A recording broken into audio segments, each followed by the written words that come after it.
प्यारे बच्चों, मैं नागेश्वर दुबे सुभागी देवी माध्यमिक विद्यालय इंटर कॉलेज की इस ऑनलाइन क्लास में आप लोगों का स्वागत करता हूं। इससे पहले मैंने आप लोगों को कक्षा 6 की गणित में अध्याय 1 और 2 बता दिया है। ऑनलाइन क्लास के माध्यम से वो दोनों चैप्टर फिनिश हो चुके हैं।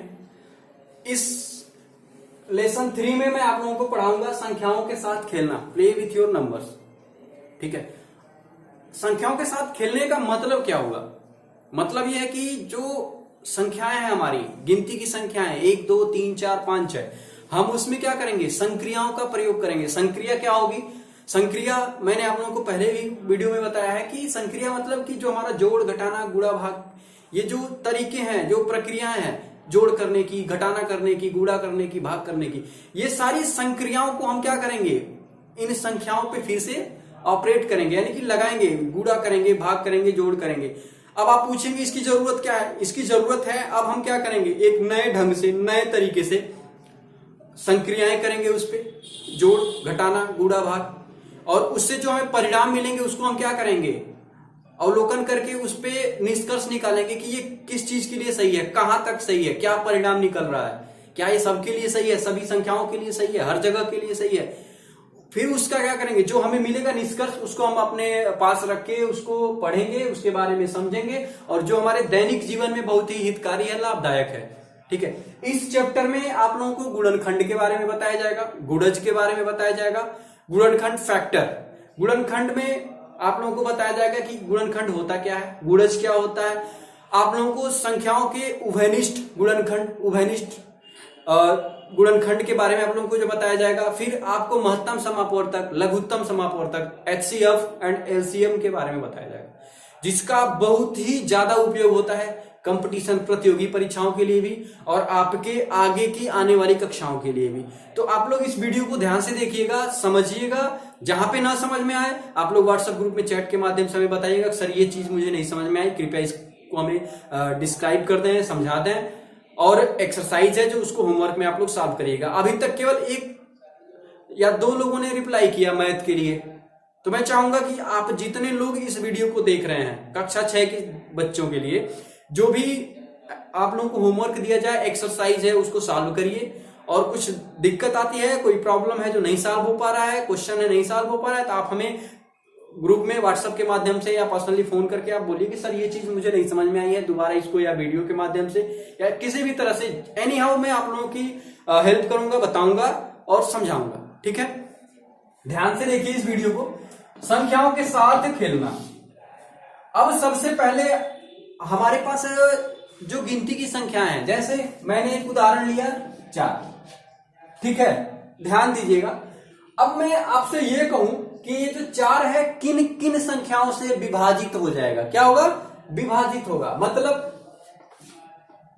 अब मैं भाग देने जा रहा हूं, देखिए ये एक संक्रिया है, भाग देना एक क्या है? क्रिया है। तो हम क्या कर रहे हैं? इस 4 पे हम अब ऑपरेट करने जा रहे हैं, लागू करने जा रहे हैं। तो पहले हमने 1 से दिया, 1 से जब भाग देंगे तो क्या होगा? 4 मर्तबा जाने के बाद ये हो जाएगा, सॉल्व हो जाएगा। भागफल हमारा मतलब पूरा मिल गया, शेष कुछ नहीं बचा। नेक्स्ट, अगर हम इसे 2 से डिवाइड करें, क्या करें? 2 से डिवाइड करें तो क्या होगा?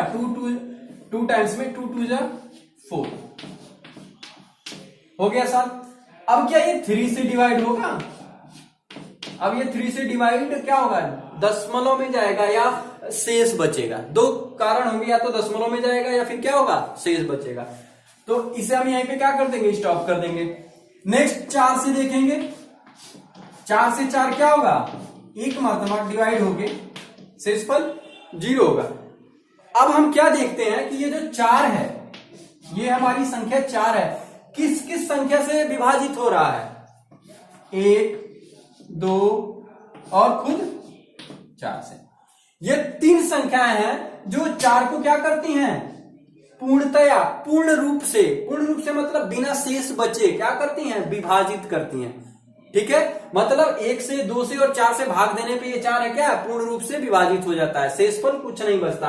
अब अगर आप किसी के मन में होगा सर 5 से, तो आपको पढ़ाया गया होगा कि जब ये छोटी संख्या है 5 से भाग करेंगे तो क्या होगा? दशमलव हो जाएगा, पहले ही नहीं डिवाइड होगा ये। ठीक है, तो ये यहीं पे फिनिश हो जाएगा, ये यहाँ पे डिवाइड नहीं हो पा रहा है, क्या होगा? दशमलव में आएगा या शेष बचेगा।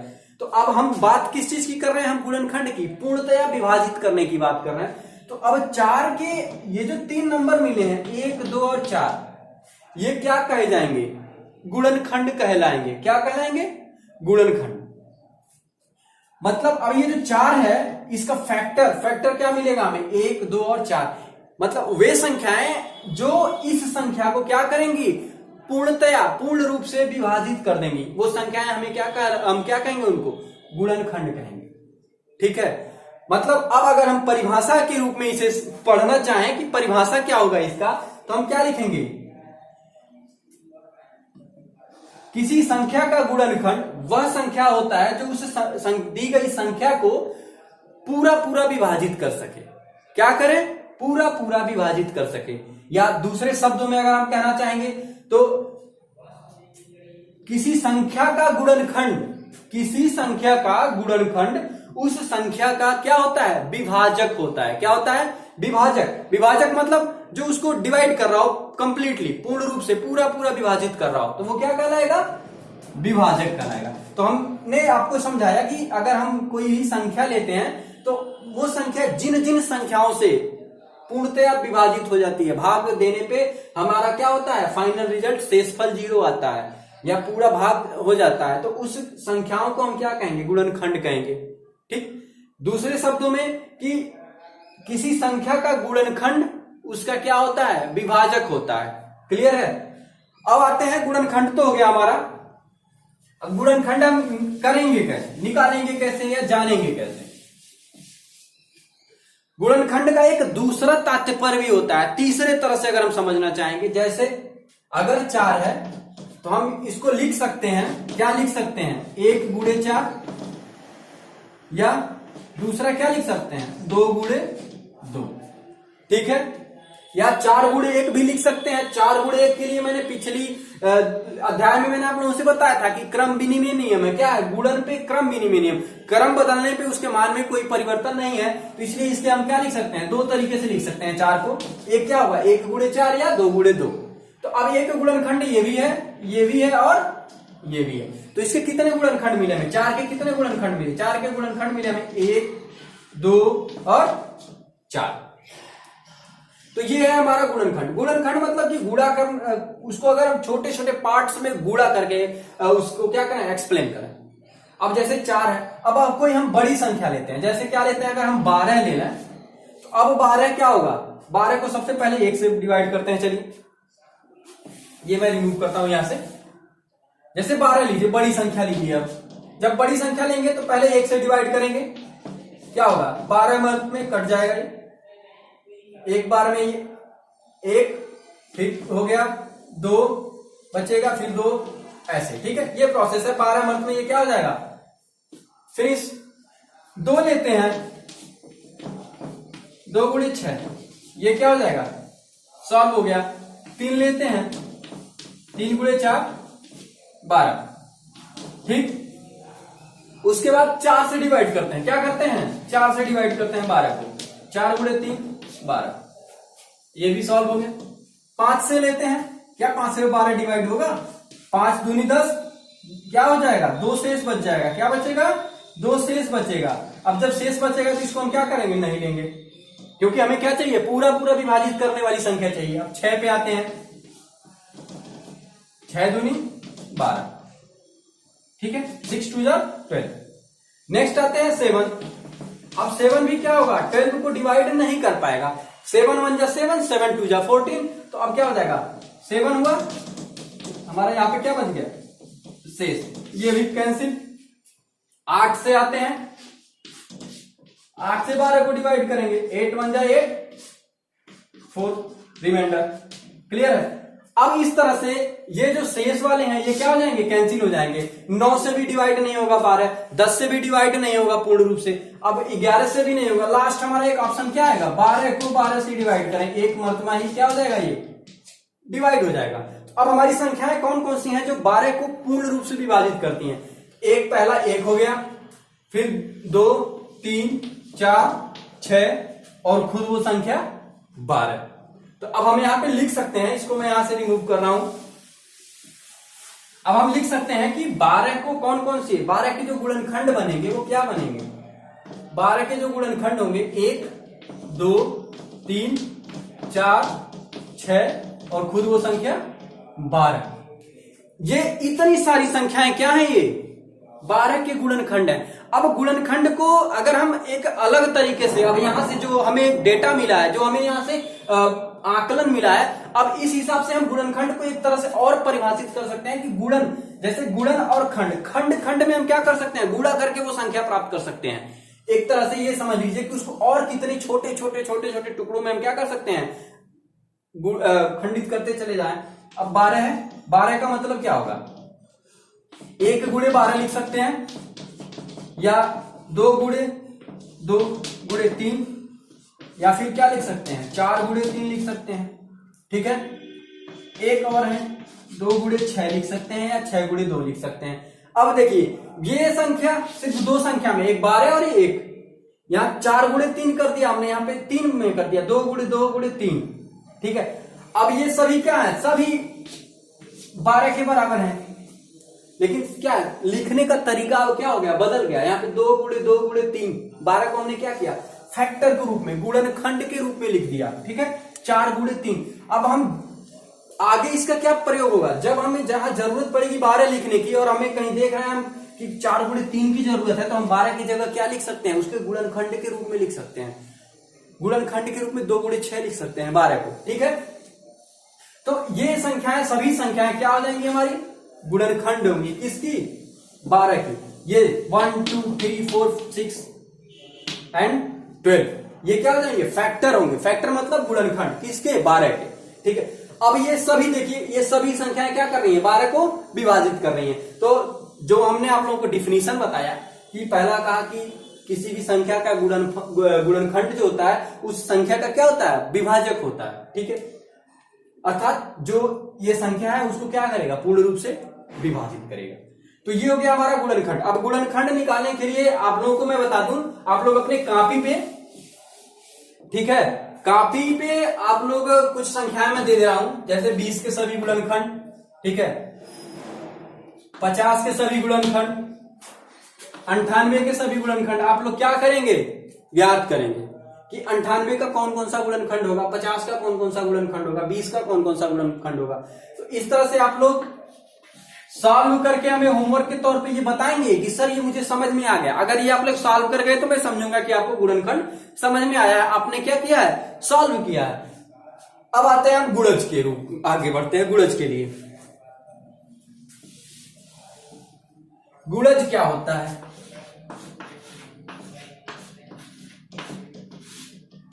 गुणज मल्टीपल।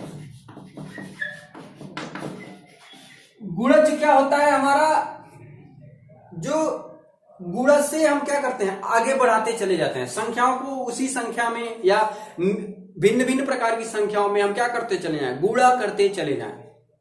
क्लियर है। जैसे गुणज, अगर हम इसका शाब्दिक विश्लेषण करें तो गुण और ज, मतलब जो गुणा से पैदा हो रहा हो, मतलब क्या करते हैं हम, गुणा करते चले जाए, बनता चला जाए। जैसे अगर हम वो क्या करना है, एक संख्या है 5, इसके गुणज मल्टीपल, मल्टीपल मतलब कई टाइम्स, मेनी टाइम्स। अब हम क्या कर सकते हैं, इसको अगर 1 से गुणा करेंगे तो हमें क्या मिलेगा, 5 मिलेगा।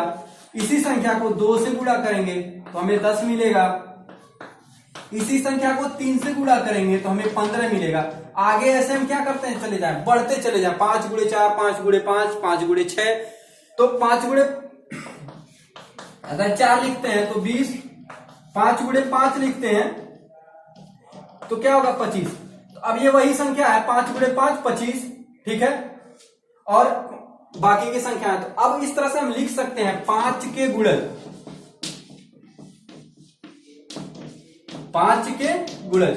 अब 5 के गुणज मतलब 5 का पहाड़ा पढ़ते चले जाइए आप। सिंपल लैंग्वेज में ये समझिए कि अगर गुणज हमें बताना है तो 5 का गुणज पूछ रहा है तो 5 के गुणज, 5 का पहाड़ा पढ़ते चले जाइए जहां तक आप पढ़ सकते हैं। ठीक है, तो अब 5 का गुणज क्या हो जाएगा, 5 होगा, 10 होगा, 15 होगा, 20 होगा, 25 होगा, 30 होगा। इस तरह से क्या होगा, हमारा गुणज बनता चला जाएगा। गुणज अपने दिमाग में आप यही कॉन्सेप्ट रखिए कि गुणज मतलब क्या है, किसी संख्या का गुणज या मल्टीपल पूछने का मतलब उस संख्या का हम पहाड़ा पढ़ते चले जाएं। अगर हमें 6 का गुणज पूछा जा रहा है तो 6 का गुणज मतलब 6, 6 दूनी 12, 6 त्रिक 18, 6 चौके 24। तो इस तरह से क्या होगा, हमारा गुणज हमें मिलता चला जाएगा। आगे संख्याएं जो होंगी हमें गुणज के रूप में मिलती चली जाएंगी, कंटिन्यू रूप से मिलती चली जाएंगी। ठीक है, तो ये हो गया हमारा गुणनखंड और गुणज। अब कुछ जैसा मैंने इस वीडियो के शुरुआत में कहा कि हम क्या करेंगे, ये हम ऑपरेट कर रहे हैं संक्रियाओं को।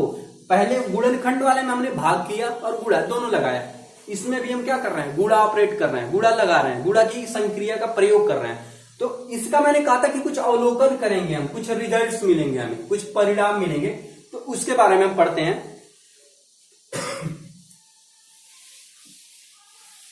गुणनखंड और गुणज से जो हमें परिणाम मिला, तो पहला परिणाम क्या मिला कि जब हम गुणनखंड पढ़ रहे थे तो किसी भी संख्या का गुणनखंड एक अवश्य होता है। एक मतलब संख्या, या यूं कहें एक जो है प्रत्येक संख्या का क्या होता है, गुणनखंड होता है। किसी भी संख्या में हमेशा क्या होगा, एक वो कोई भी संख्या एक से हमेशा क्या होगा, पूर्णतः विभाजित हो जाएगा। क्लियर है? तो पहला रिजल्ट हमें मिला कि एक प्रत्येक संख्या का गुणनखंड होता है। क्लियर है? दूसरा, जब किसी संख्या का हम गुणनखंड ज्ञात करते हैं, फैक्टर ज्ञात करते हैं किसी भी संख्या का, तो जो उनका फैक्टर है वो एक तो खुद संख्याएं अपने खुद गुणनखंड होती हैं अपना ही, और उनकी संख्या जो क्या होती है, सीमित होती है। और जिस संख्या का गुणनखंड निकाल रहे हैं तो जो उसके सभी गुणनखंड हैं वो उस संख्या से क्या होंगे, छोटे होंगे। तो ये 3 परिणाम मिला। जैसे हम एग्जांपल के तौर पे देखते हैं कि अभी हमने लिया था 4, तो 4 1 से क्या हुआ था, डिवाइड हो गया था। 12 लिया था हमने, 12 भी क्या था, 1 से डिवाइड हो गया था। तो ये इसको क्या करते हैं, इस नियम को पूर्णतः पालन कर रहे हैं कि एक जो है प्रत्येक संख्या का क्या है, गुणनखंड है। दूसरा मैं ये बता रहा हूं कि कोई भी संख्या जो है वो खुद की क्या होती है, गुणनखंड होती है। जैसे 4 है, खुद से क्या होगा, 4 से डिवाइड होगा ना, ये एक मर्तबा क्या हो जाएगा, डिवाइड हो जाएगा। 12 है, खुद 12 से क्या हो जाएगा, ये डिवाइड हो जाएगा एक मर्तबा। तो कोई भी संख्या खुद से डिवाइड हो जाती है, इसका मतलब अभी हमने गुणनखंड के परिभाषा में पढ़ा था कि वह संख्या जो किसी संख्या का गुणनखंड कहलाएगी जब वो पूर्णतः क्या हो, उसके विभाजक हो। तो अब 12 खुद को डिवाइड कर ले रहा है, खुद को भाग दे ले रहा है, इसका मतलब क्या हुआ, 12 खुद 12 का क्या है, गुणनखंड है। तो यहां पे हम लिखेंगे कि सभी संख्याएं स्वयं की क्या होती हैं, सभी संख्याएं स्वयं की गुणनखंड होती हैं। ठीक है, नेक्स्ट आते हैं हम तीसरे पे। जैसा कि मैंने आप लोगों को बताया कि जब हम बात क्या कर रहे हैं, गुणनखंड की, गुणनखंड में मैंने कहा कि फैक्टर है, वो संख्याएं क्या होंगी जो भी हैं। अभी हमने 12 के लिए देखा, तो जो 12 के लिए हमारे गुणनखंड मिले, क्या मिले थे, 1 मिला था, 2 3 4 6 और खुद 12। उसके ऊपर कोई गुणनखंड तो नहीं मिला था ना, क्यों, क्योंकि ये विभाजक है। विभाजक हमेशा क्या होता है, अगर किसी भी संख्या को पूर्ण रूप से अगर विभाजित करना है तो जो उसका विभाजक होगा, मतलब जिसे हम भाग दे रहे हैं, वो हमेशा क्या होगा, छोटा होगा उस संख्या से। तो अब इसकी जो संख्या है, गुणनखंडों की संख्या क्या होगी, सीमित होगी। मतलब हम बता सकते हैं कि इससे छोटी होगी, उस संख्या से छोटी होगी, और क्या होगा, सीमित होगा। सीमित का मतलब कि उसका मान जो होगा क्या होगा, निश्चित होगा। हम बता सकते हैं 1 2 3 4 5 6, इसके गुणनखंड की संख्या क्या है, 6 अंक ही हैं जो इसके गुणनखंड के रूप में है, बाकी और कोई अंक इसका गुणनखंड नहीं है। तो इस तरह से हम ये लिख सकते हैं कि संख्या के गुणनखंडों का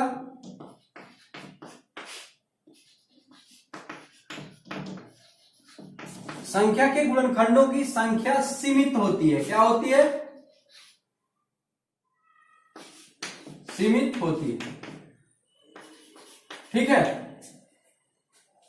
नेक्स्ट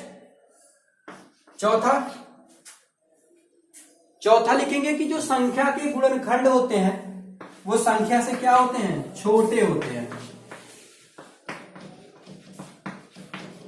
संख्या के गुणनखंड संख्या से हमेशा क्या होते हैं, छोटे होते हैं। ठीक है, तो ये 3-4 पॉइंट है गुणनखंड के लिए। मैं इसको फिर से रिपीट कर दे रहा हूं कि किसी भी संख्या का जो गुणनखंड 1 वह हमेशा होता है। सभी संख्याएं खुद की गुणनखंड होती हैं। संख्या के गुणनखंडों का जो संख्या होता है वो क्या होता है, सीमित होता है। जैसे 12 का हमने अभी गिन के बताया कि सिर्फ क्या है, 6 ही संख्या है या 5 ही संख्या है। इस तरह से क्या होगी, सब सीमित होंगी। संख्या के गुणनखंड संख्या से क्या होते हैं, संख्या के गुणनखंड संख्या से छोटे होते हैं। ठीक है, तो इस तरह से ये 4 परिणाम हमें मिल गया। ये परिणाम क्या है, अब हमारे लिए जीवन में उपयोगी है कि अब हम अगर गुणनखंड की बात करें और हमसे कोई कहे कि अरे हमने 12 का गुणनखंड निकाला, वो 15 अंकों का मिला, यानी बहुत ज्यादा मिल रहा है, असीमित मिल रहा है, तो आप क्या कहेंगे, नहीं, हमने प्रूफ किया है संख्या के गुणनखंडों की संख्या क्या होती है, किसी भी संख्या के गुणनखंडों की संख्या सीमित होती है, लिमिटेड होती है। ठीक है, अब आते हैं हम गुणज के केस में। गुणज से हमें कई सारे रिजल्ट मिले।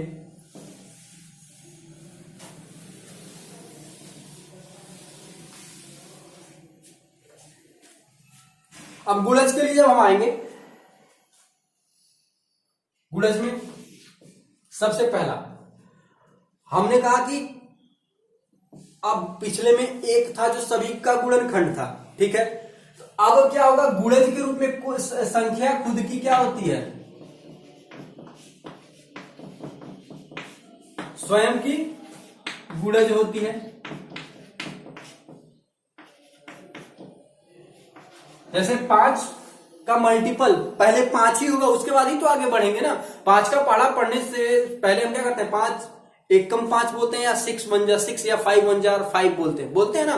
जैसे 5 1 जा 5, 5 2 जा 10, 5 3 जा 15, इस तरह से पढ़ते हैं। तो मल्टीपल हम बताते हैं, हम क्या बोलते हैं, उसके मल्टीपल, उसके गुणज को बताते हैं। तो सबसे पहले उस संख्या का नाम लेते हैं। तो अगर हम कहें कि संख्या जो है स्वयं की क्या होती है, गुणज होती है। क्लियर है। नेक्स्ट है दूसरा। अब अगर हमने कहा कि जो गुणज होता है वो क्या होता है, किसी संख्या के गुणा को पढ़ते चले जाइए, उसकी पहाड़ा पढ़ते चले जाइए। 5 1 जा 5, 5 2 जा 10, 5 3 जा 15, 5 4 जा 20, ऐसे पढ़ते चले जाएंगे। तो अब ये कभी खत्म होने वाला है, कभी नहीं खत्म होने वाला। आप कहेंगे कि सर मैंने 5 गुणे 20 पढ़ लिया, क्या किया, 5 गुणे 20 100 कर दिया आपने। मैं कहूंगा बेटा इसमें एक और जोड़ लो, चलो। अब क्या कहूंगी, सर ये तो 1 बढ़ गया। मैंने कहा सर अब एक और जोड़ लो। अब ये खत्म होने वाली है नहीं है, हमेशा ये संख्या क्या होगी, आगे बढ़ती चली जाएगी। तो इस तरह से जो इसके गुणज की, किसी संख्या के गुणज की संख्या जो होती है वो क्या होती है, असीमित होती है, अनलिमिटेड होती है। संख्या के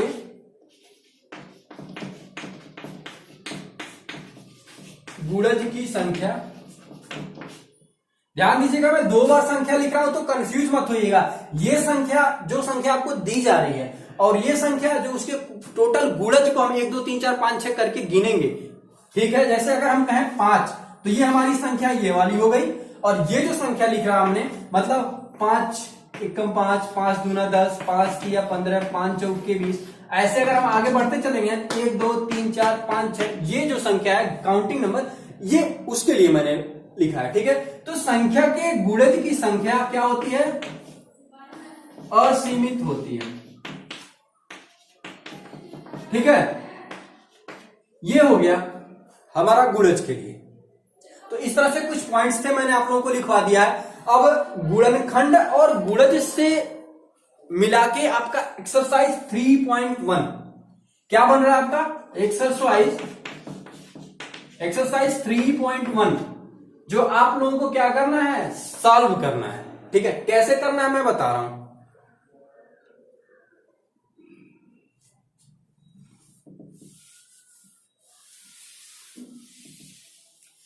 अब एक चीज और ध्यान दे लीजिए आप लोग, कि अगर मैं ये कहूं, किसी बच्चे के दिमाग में आएगा 0 के लिए कि सर ने 0 तो कहीं लिखा ही नहीं, जीरो किसी का गुणनखंड है, किसी का गुणज है, जीरो तो सर ने लिखा नहीं। तो मैं आपसे बता दूं कि जब हम बात करेंगे गुणनखंड की, तो गुणनखंड किसी भी संख्या का जो गुणनखंड होता है वो क्या होता है, हमेशा जीरो से बड़ा होगा।